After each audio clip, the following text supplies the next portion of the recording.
If you're considering a job in private equity, join the club. Each year, a fresh class of MBA and business undergrads enter the job field wondering how to get a job in private equity. In this video, I'm going to give you my 5 best tips for getting your dream job. And when you stay to the end, I'll share a story of how I did it all wrong and still ended up in my dream job. Okay, let's dive in. So the first thing you have to do is work hard in college. Get good grades, join the clubs, the investment banking clubs, etc., the investment clubs. Start building your ability to build financials, models, and understand financials and forecasts and those types of things. Read the Wall Street Journal, a lot of those things. Network, get your foot in the door into an investment banking opportunity at a bulge bracket or one of the high-end boutiques. And when I say high-end boutiques, I'm talking about investment banks like Moelis or Catalyst, or some of those other kind of smaller investment banks that are very focused and very well respected. Then what happens is once you get that job, like you become a target for private equity and private equity recruiters. So it's not uncommon, especially if you're doing a good job in your investment banking class, to be hit up by a number of recruiters for private equity, even within months of starting. So work with those recruiters. They'll then help you get interviews. They'll help you prep, position yourself well, and then get interviews with some private equity funds. That's really the way to get into private equity. I wish I could tell you there was some like super secret sauce thing, but it's a pretty straight path. Okay, so just some tips to help you get there. So one, it is actually possible to get into private equity straight out of undergrad. It is a little bit more challenging, and the work you do is a little bit different than the type of work you would do if you had done investment banking already. The reason for that is like investment banking is kind of this check the box to say like, oh, hey, he or she went through an investment banking program. They had to work really hard, so we know that they can work hard. They met like a certain level of intelligence and a certain level of passion for this industry. So it just kind of checks a lot of boxes to say like, hey, you're a qualified candidate for private equity. But if you can demonstrate all of those things as an undergrad, you can kind of skip the investment banking route. So what does that mean? That means that you need to get relevant experience at internships before you graduate. So that could be going and doing an investment banking internship. It could mean that you work for a company or you work for a family office or, whatever it is. The other thing is you need to network like crazy. So go meet with private equity funds and fund managers, right? Here's the thing. If you're a student and you're watching this, you have this amazing superpower, and it's called being a student. Everybody loves to help students. So use that to your advantage and go meet with people, right? Just send them a note and say, hey, I think what you do sounds super interesting. It's something I've thought about maybe doing. I would love to meet up, pick your brain on how to get into the industry and get your thoughts on the things I should be doing to prepare now. Now, part of that is so that you can actually learn, but part of it's also so you can start building a relationship with them. And the more you can do to like impress them that like, hey, you've got the things that they're looking for. You're smart, you know how to work hard, you've got good grades, right? You're cool to be around, right? You're the type of person they would want on their team. The more likely it is that when opportunities arise that they're hiring, they're going to think of you, right? And then lastly, like be willing to do whatever it takes, especially in those early years, because honestly, it may not be the most exciting or fun job.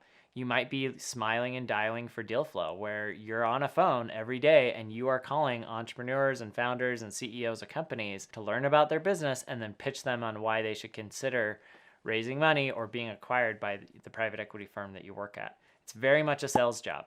The funny thing about the world is the entry-level jobs and the jobs at the top are all sales. It's all the stuff in the middle that's not sales. So, build the skill set early and it'll pay dividends throughout your career. The other thing you have to keep in mind is you really need experience, skills, and a network in order to succeed in private equity. So first off is experience. Try to get an internship at a private equity fund, an investment bank, and work super hard. Do a really good job for them. Oftentimes, like I have students that have gone through our program at University Growth Fund that have gotten an internship at a private equity fund. They've worked super hard and they've been able to demonstrate to that private equity fund that they're ready to go now. And so when they've graduated, they've received full-time offers to stay at that private equity fund, even though usually the private equity fund hires investment banking people that have gone through investment banking. So that brings me to the skill set. So you got to be able to sell on the phone, right?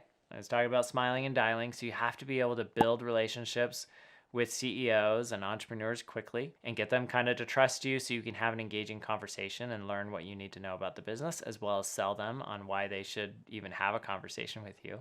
You need to be able to build out your financial modeling skills and your accounting skills. You should be able to build a 3-statement model. You should be able to run comps. You should be able to build a DCF.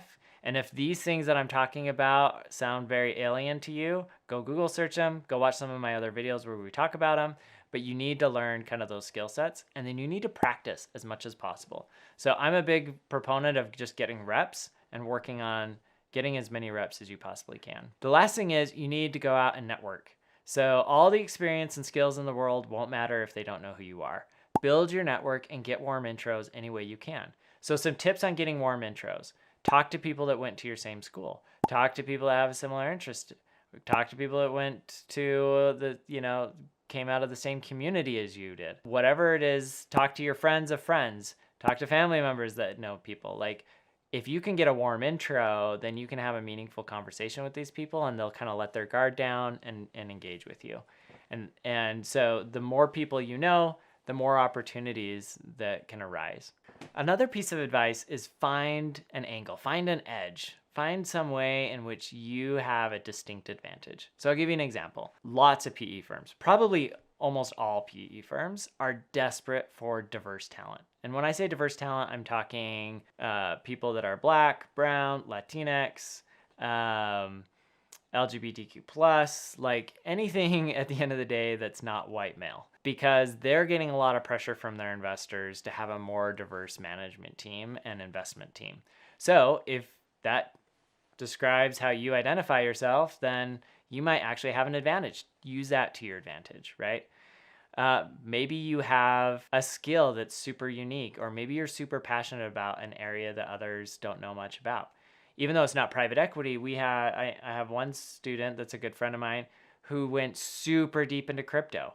Super deep, and was reading all of the white papers, understood the math behind it, built networks and relationships. And so when this venture fund that in the crypto space was hiring, he was able to win a position there because of his passion and knowledge. So find your own edge, your own angle.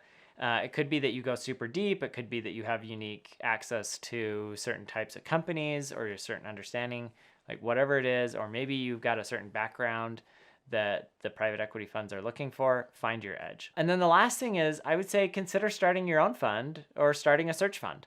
So the easiest way to do this is to build relationships with wealthy people and then go hunt for a private equity deal that you can bring them to fund, right? If you go, everybody is looking for great deals. So if you go to wealthy people, family offices, high net worth individuals, and say, hey, I'm going to go hustle and I'm going to go find you an amazing deal, right?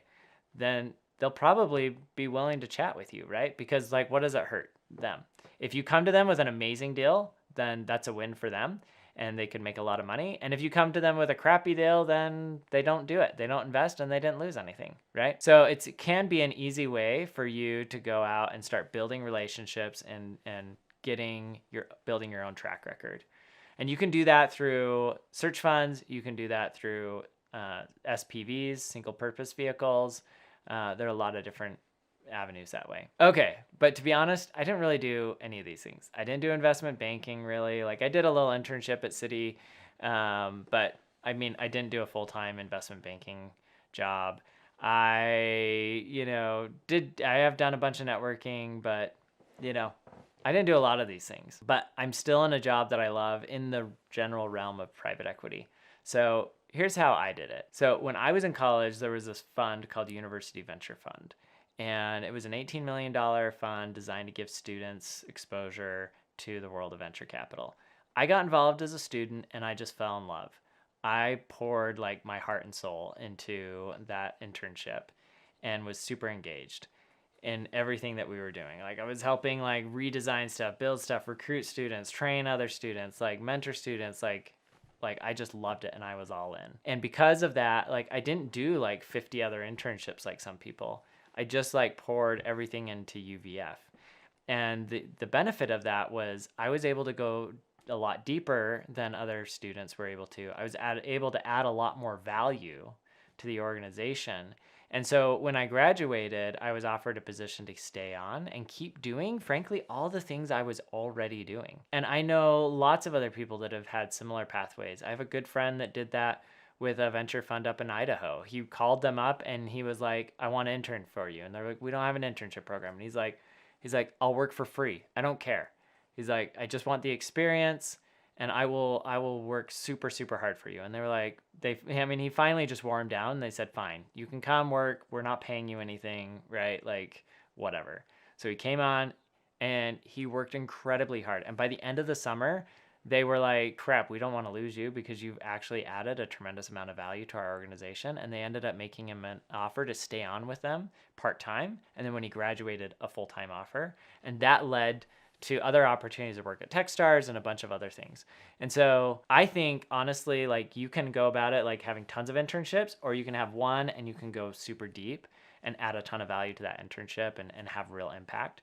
And that's one way in which you can kind of skip this pathway and go about it a different way. And honestly, when you go really deep in an internship and you help people, they then value that and they feel an obligation to help you back. And that's really like what networking is all about. It's adding value to people, helping them, and then them helping you to achieve great things. If this was helpful, join me for my next video where we're going to talk about how to get into venture capital without experience, and where I'll share some more details about the things that I did and the things you can do to help land that career in venture capital.